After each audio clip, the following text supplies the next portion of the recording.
เอาเร็วเอาเห็นได้นี่มันไล่คูเป่าโอ้ไม่ต้องเฝ้า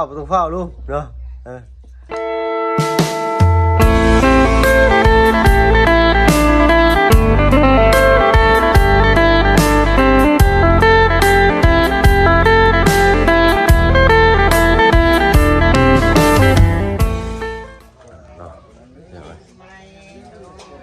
นี่ก็เป็นปีใหม่ก็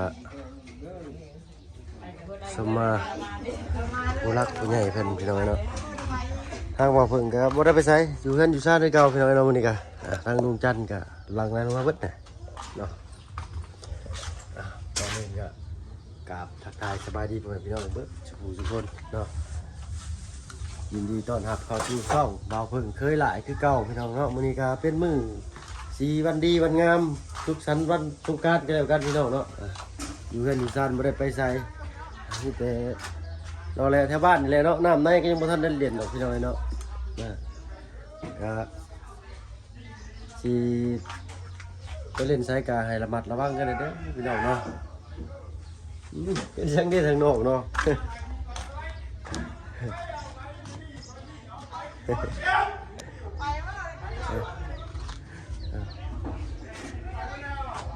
ไปกันพี่น้องเนาะติดตามรับชมกันอีกเนาะบรรยากาศก็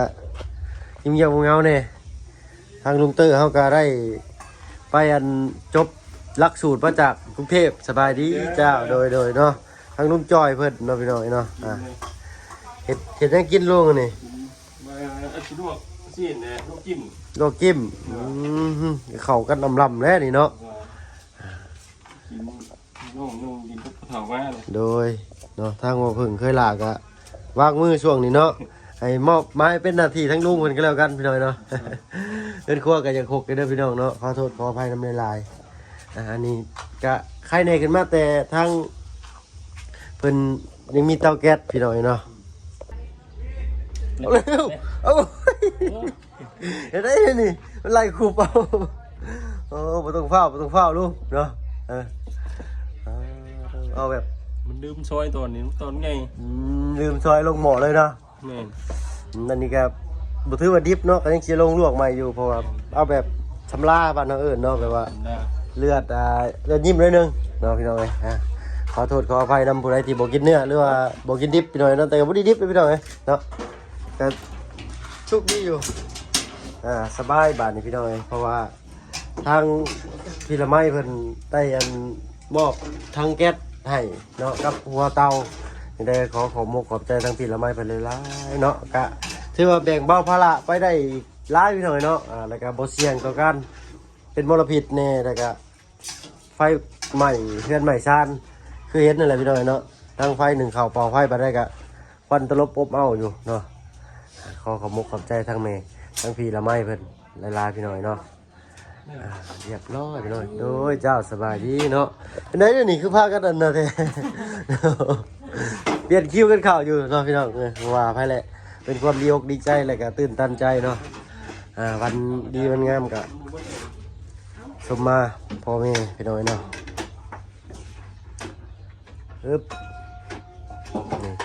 สำนานได้ลาบาทนี่เด็กไปอันจบหลักสูตรมาจากกรุงเทพไปจากเดือนกันลุงไหนบ่หา6 เดือนสำนานได้เดือนนี้ลาเห็ดนะไเฮบ่เอาบ่เนี่ยตองเนี่ยกองน้ำออกเนี่ยจะพอดีแล้วในสด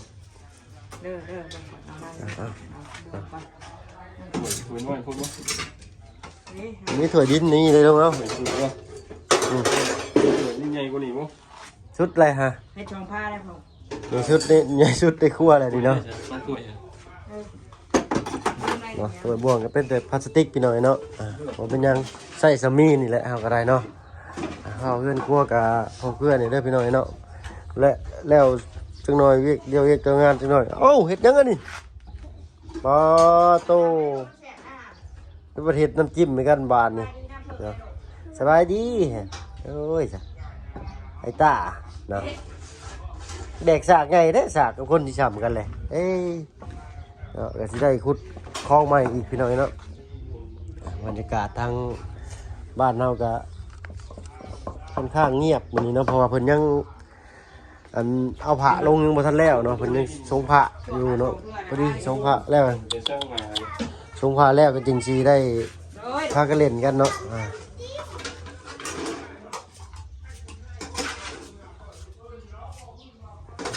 ข้างนอกนี่ยังบ่ทันแล้วบ่เนาะแซวอยู่เป็นมาแต่เช้ามื้อเช้านี่ก็ได้ทำกะเพรากับพี่น้องเนาะเนี่ยเดี๋ยวไปนั่งผู้นั่งในตู้พุ่นแหละไปเบิ่งเวียกเบิ่งงานเล็กน้อยเนาะเบิ่งก็คือครึ้มฟ้าครึ้มฝนคือจังหวะฝนสิตกเลยนะพี่น้องตกมากก็ดีคือกันเด้ได้บ่มีขี้ฝุ่นขี้ฟอยเด้เนาะไปตามถนนหนทางกันอันนี้น้ำจิ้มบ่นี่ โบ น้ำจิ้มไอ้ตาเนาะ เฮ็ดจ้ะ ไอ้ตานี่ใจมาจะหน่อยเห็นกับข้าวเก่งคือพอแล้วแหละนี่พี่น้องเนาะ โอ้ยมักช่อยทุกอย่าง ตำแต่แจ่วได้เรานี่ไอ้ตา บ้านนี่อยากตำหุ้งให้เพิ่นกิน อยากตำมาคุงให้กินอีกเก่งแท้นี่ มานี่นะเอามาเด้อมาเด้อ ชิมมันจางยังเลยจางแล้วชิม เฮ็ดโอ้โห แซ่บไปนะเชื่อเจ้าเลยว่าเจ้าเฮ็ดแซ่บ สุดนี่เลยเนาะ คือตรงนี้แล้ว กินจนเขียวขาวเลยเนาะ เอามากินข้าวเอา ไปพี่น้องเนาะข้าวกินน้ำกินข้าวหอมปลากินปลาหอมต้อนเลยจังง่ายๆไปทำหน้าที่ให้มันอีกพี่น้องเนาะ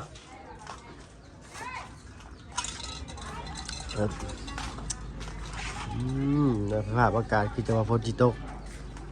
เมื่อคืนนี่ก็ทางบ่เพิ่งก็ไปอบรมกับทางเบาบุญบัดป่าเป็นเล็กน้อยพี่น้องเนาะบ้านเดียวกันไปมาหาสู่กันก็ง่ายๆเนาะลุงจันทร์เพิ่นสิไปเสด็จเนาะ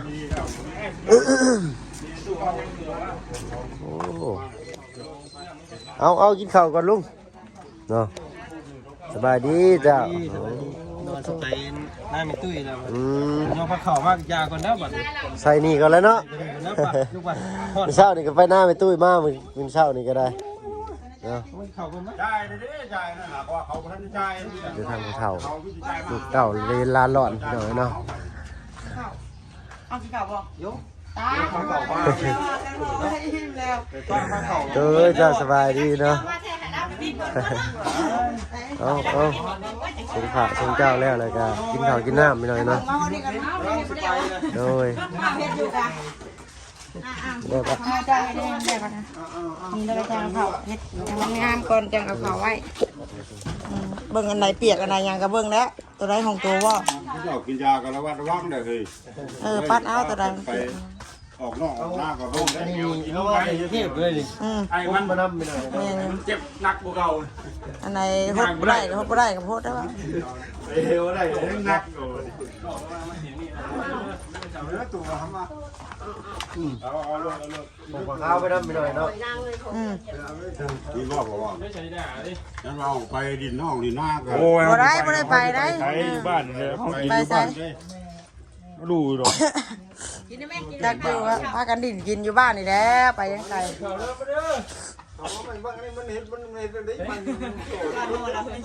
ไม่ชวนไอ้ตาแล้วหิวข้าวมาแล้วมาข้าวมาตู้มาโคตรเอาก็ได้นะเพิ่งกันนั่นน่ะโคตรเอาก็ได้นั่นน่ะ ไรสิมาใช่บ่ สิมา เฮ็ดเป็นจักวัดสิมาสิมี ลูกหลานก็มายื้อดิ ผ่านหูชื่อจักอยู่ว่าคนอื่นผู้ด้วย โอ้ไรเดียกันด้วย แล้วก็เอาข้าวไว้เพราะมันหูไม่อยู่ร้อนกันนั่นนี่เนาะเอ้าติ๊บข้าวคือ3ติ๊บปุ่นนี่ก็อุ้ยมีไปกินก็มีแต่พวกเพิ่นนี่ประตูก็กินแล้ว ไปเรื่อยอยู่แล้ว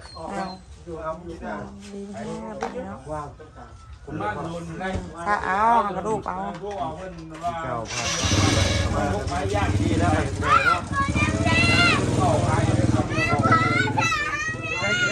คนวันที่ข่าวได้ลูก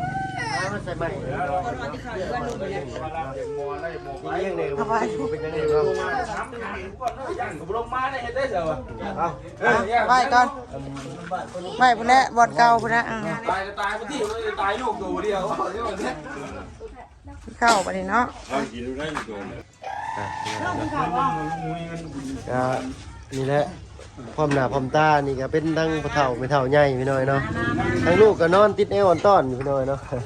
เสียงดังเนี่ยเด้อเนาะขอโทษขออภัยนำหลายๆเนาะส่งน้ำส่งในแล้วเลยก็กินข้าวกินน้ำเลยก็แยกย้ายไปทำหน้าที่ไผมันต่อพี่น้อยเนาะ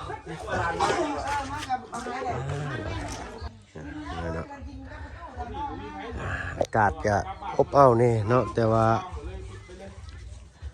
มีเมฆร้อนอบอ้าวแต่ว่ามีเมฆบ่แดดปานใดพี่น้องเนาะพอดีอุ่นๆแสบๆผิวหน่อยหนึงเนาะทางลุงจันทร์เพิ่นก็เสร็จสิ้นภารกิจจากทางโดยเจ้าหน่อยตามไปเนาะจังว่าทั้งทางฟังเมืองเมียเพิ่นกันเพิ่นสิเมื่อบ่เนาะถ้าว่าเพิ่นก็ยังบ่ทันได้กลับบ้านกลับช่องไปชมมาทางพ่อแม่กันพี่น้องเนาะเดี๋ยวพังเบิ่งมื้อนี้ก่อนว่าได้ใดเนาะเพราะว่าเวียกงานทางนี้ก็ยังค้างคาอยู่เนาะให้ทางนี้แล้วเวียกแล้วงานก่อนจังสิเดินทางขึ้นไปพุ่นทางบ้านเราเพิ่ง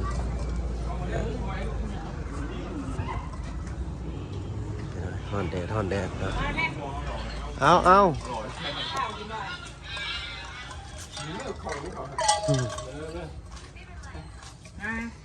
ชิมจับหน่อยเนาะกินนี่แล้วเรากินมาแต่หน้าไปตู้อยู่ได้หักชิมเบิ้งบริชิมมันชิมมือลุงเตอร์แต่หึงไงพี่น้องแซ่บคือเก่าอยู่ว่าร็อกเนาะคือว่าแซ่บมันยังต้นตักสมอก็จะแซ่บเท่าเสียใจเจ้าใช่เรากินแล้วยอดเร็วไหม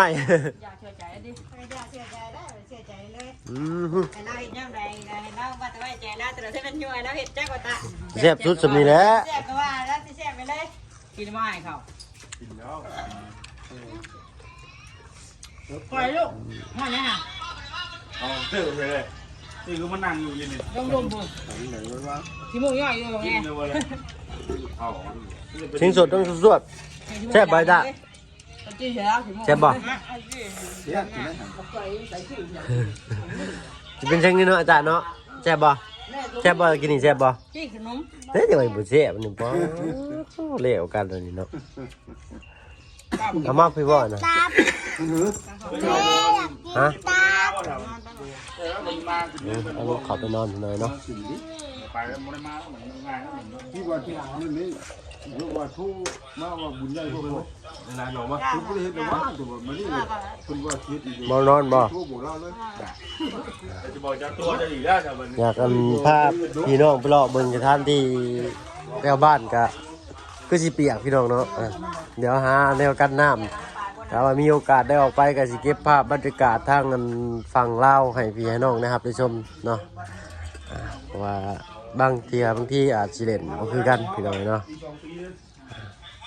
แต่ที่สำคัญเลยก็ลิ้นปีใหม่ปีเมือนก็ให้ระมัดระวังเนาะการเดินทางเนาะสุขภาพแข็งแรงกันเบิดสุขทุกคนเนาะโรคภัยไข้เจ็บก็ให้ไล่ไปนำปีเก่าเนาะปีใหม่เข้ามาก็นำพาแต่สิ่งดีๆเด้อเนาะพี่น้องป้าลุงก็ได้และบ้านสองก็ประมาณซ้ำนี้พี่น้องเนาะ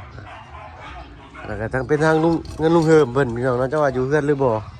ก็ลุงเฮิมนี่ก็เฮ็ดกับข้าวกับน้ำนี่ก็เก่งพี่น้องสุดยอดเลยลุงเฮิมนี่เนาะ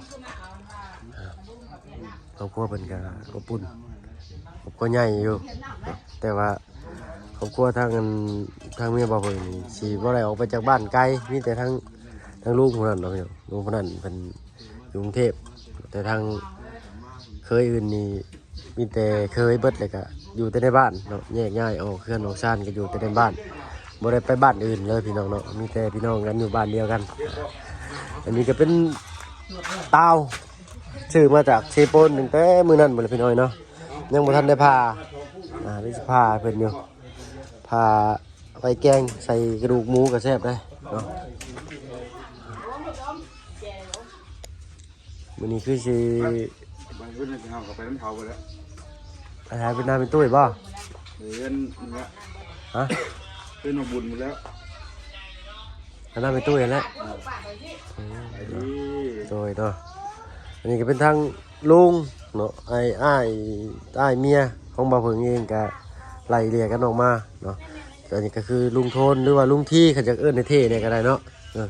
แรปเปอร์เพิ่นว่าเพิ่นอยากเป็นแรปเปอร์พี่น้องเนาะฝาก ฝากเป็นกำลังใจให้เพิ่นเด้เพิ่นยังเป็นแรปเปอร์โชว์แรปบ่ได้มันกันมันสิติดลิขสิทธิ์ได้ลุงเนาะ